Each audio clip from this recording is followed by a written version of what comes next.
Jadi kalau seandainya generasi muda tidak ikut serta untuk melestarikan itu kehilangan nanti. Bisa-bisa gitu Raja Silek ke Belanda.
Dengan tradisi nak tampil di Jemaat tanggal 3 dari mana tuh Pak? Dari Kabupaten Solo. Kabupaten Solo Pak. Kemudian kesenian akan tampil malamku apa sih tuh Pak? Ketemu Indang Solo, Randai, dan Debus. Indang Solo, Randai, Jo Debus. Indang Solo kok ada bedanya nggak Pak? Jo indang-indang dan ado seruman di Pariaman atau di daerah-daerah lain Pak? Aduh. Apa tuh Pak?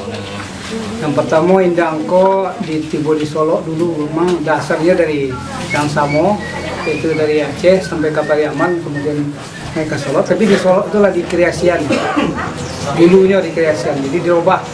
Jadi cara Indang Solo itu dirubah dan kemudian dipergunakan untuk menyampaikan media massa, misalnya pesan-pesan pemerintah, pesan-pesan nenek mama, ya termasuk pesan-pesan ulama dalamnya.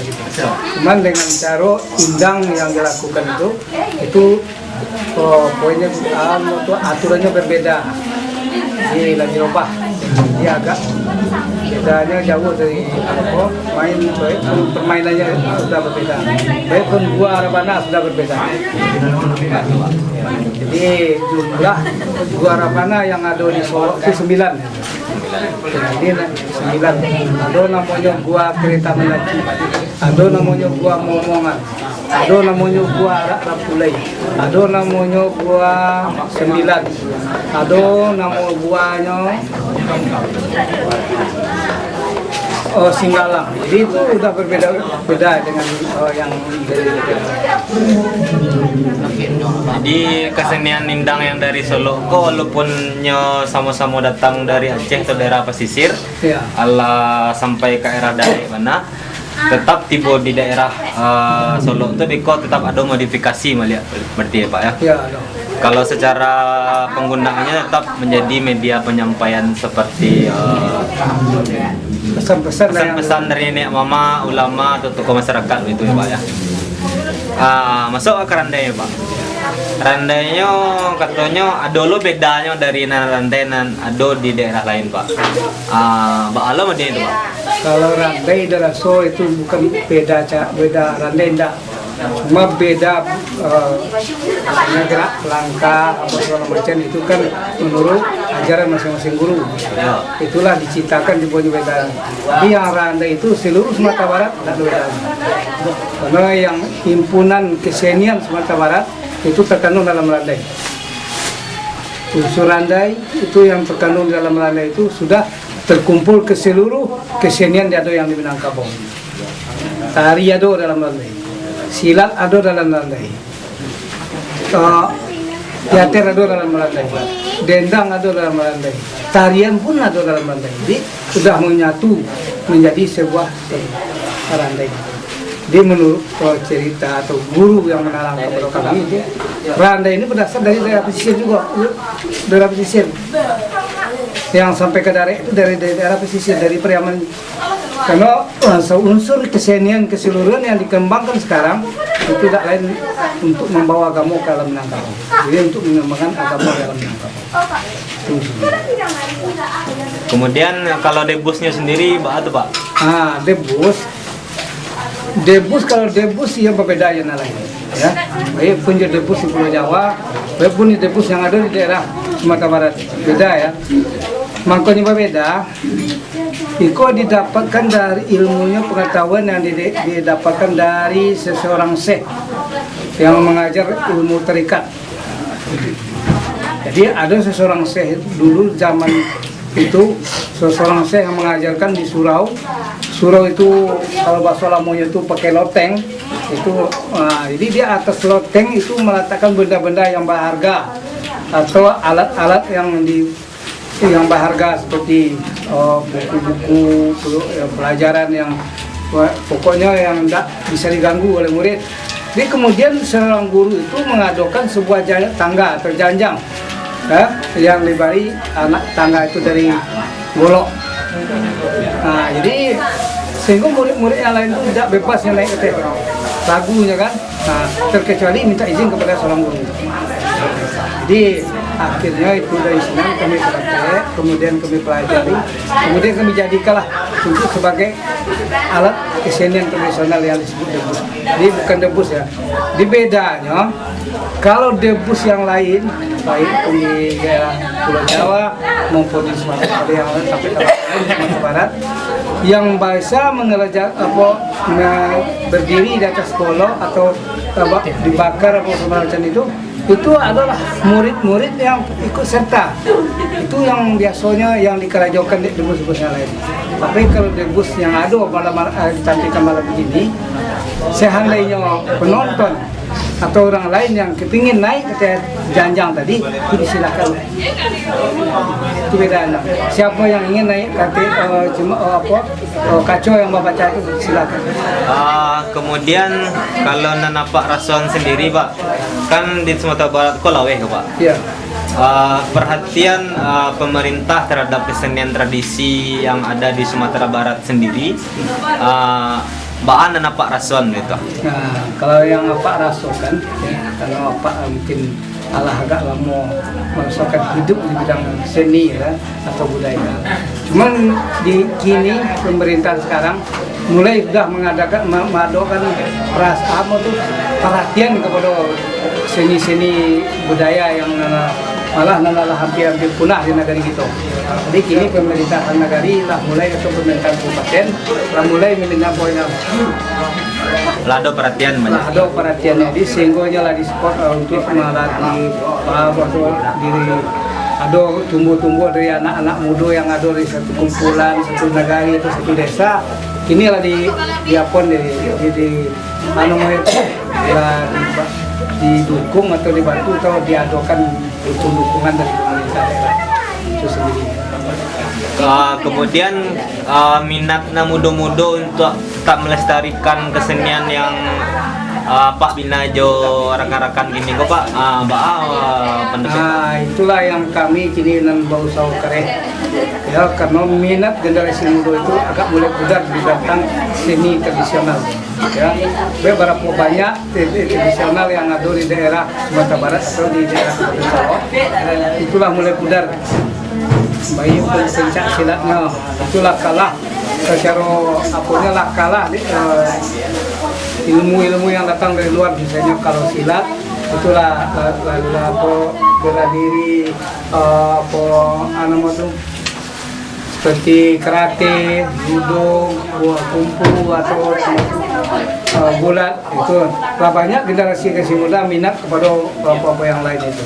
Jadi kami sebagai orang tua itu berusaha sebagaimana mungkin untuk meyakinkan generasi.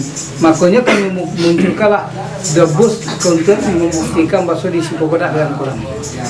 Dari ilmu sirah yang ada di Minangkabau ada yang kurang. Jadi itulah semangat kami untuk menyampaikan kepada generasi.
Sumaku untuk pabuku wakatuna laki ala. Kita tahu kami dari itu. Sambak menyambak dalam adai dari batami undang-undang nan kasami nan kasatu Wahai manik tali pingkatan Ugi bayi pakaran baso Wahum tali silaturahmi Di dalam jumpa nan jawab adai panas. Iya, Nan Jombang tanggal 3 ini yang diadakan setiap bulan oleh Ladang Tari Nan Jombang dan beberapa komunitas lainnya itu merupakan acara yang sangat luar biasa. Karena banyak kesenian-kesenian tradisi yang dari berbagai daerah di Sumatera Barat dipertunjukkan di Ladang Tari Nan Jombang. Banyak dari kesenian-kesenian yang berada di Sumatera Barat yang mana generasi muda tidak banyak mengetahuinya, maka di Ladang Tari Nan Jombang ini kita bersama menyaksikannya. Seperti yang hari ini terjadi dari Solo, ada 3 nagari yang ikut serta. Ada Indang, ada Randai, dan ada Debus. Dan banyak dari kawan-kawan muda itu baru pertama kali menyaksikan Indang. Artinya di Ladang Tari Nan Jombang, ruang-ruang kantong-kantong kebudayaan itu telah ditampung semaksimal mungkin. Ya, harapannya tentu saja acara Nan Jombang tanggal 3 terus berlanjut setiap bulannya. Ditambah lagi setiap tanggal 3 juga ada orasi kebudayaan yang disampaikan oleh seniman-seniman, pegiat-pegiat budaya. Seneng banget akhirnya bisa langsung hadir ke sini ke Ladang Tari Nan Jombang untuk melihat langsung keseruan festival yang rutin diadakan setiap tanggal 3. Tentunya kami dari Bakti Budaya Jarum Foundation sendiri kenapa mensupport acara ini, begitu pertanyaannya ya. Karena Jarum Foundation sendiri sudah Bakti Budaya Jarum Foundation itu sudah ada sejak tahun 1992 yang memang fokus kita adalah untuk mensupport seniman-seniman Indonesia, terutama seniman yang memang mengangkat budaya Indonesia. Ada banyak sekali budaya Indonesia itu sangat kaya banget. Salah satunya di Sumatera Barat ini, tepatnya di Kota Padang, ada Nan Jombang yang memang telah terlihat ya konsistensinya untuk untuk terus mengangkat budaya, mengembangkan budaya, serta tidak hanya membuat karya saja, tapi juga mengajak teman-teman seniman Sumatera Barat lainnya untuk bergabung, untuk memberi tempat untuk di festival tanggal 3 ini, sehingga kebudayaan itu akan semakin kaya tentunya. gitu. Jadi itulah karena memang dari kita memang ingin mengangkat budaya-budaya yang ada dan mensupport para seniman itu sendiri. Tentunya kita berharap kesenian-kesenian itu dan budaya itu tidak akan punah ya, maksudnya akan terlalu lestari. Disinilah gunanya kegiatan-kegiatan seperti ini agar kebudayaan itu bisa dinikmati oleh orang banyak, sehingga akan lebih banyak lagi orang-orang yang peduli, yang akhirnya mereka cinta dan merasa memiliki kebudayaan dan kesenian itu sendiri, sehingga pada akhirnya budaya itu akan terus terjaga. Karena di saat apabila masyarakat Indonesia sudah merasa memiliki dan mencintai, otomatis mereka akan berusaha untuk mempertahankan dan mengembangkan budaya dan kesenian tersebut agar terus lestari.